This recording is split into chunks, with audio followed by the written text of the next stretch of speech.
कराची में Hussainabad food street पर मुबैना तौर पर करंट लगने से नौजवान की हलाकत के खिलाफ समाजी तंजीम के अहदेदार मुकदमा दर्ज कराने थाने पहुंच गए और एहतजाज किया। देखिए इमरान हफीज की रिपोर्ट।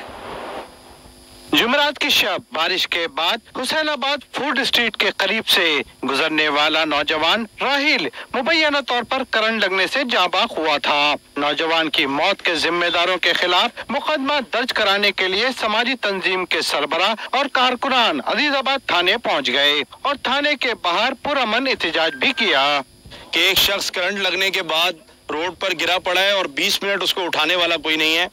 और आप यकीन माने कि जब रूह और कांप गई जब पता चला कि उसके घर बच्चे की विलादत हुई है और वो अपने बेटे को देखने जा रहा था और रास्ते में इस कातिल महकमे की नज़र हो गया। तो मैं आपको बताऊं कि ये एक ऐसी वीडियो थी, एक ऐसा वाक़या है जिसे हम नहीं भुला सकते। वाक़े का मुकदमा दर्ज करना तो दूर की बात, पुलिस ने दरख्वास्त थी वसूल नहीं की। करंट सिस्टम है हमारा, वो के इलेक्ट्रिक की जिम्मेदारी है प्रोवाइड करना। तो अगर वो वहाँ पे करंट कैसे आया, और पुलिस का अपना मौक़िफ़ भी यही है कि मौत जो है वो वाक़ियतन करंट लगने से हुई है। तो अगर करंट लगने से हुई है तो के इलेक्ट्रिक का नाम हम क्यों निकाल दें।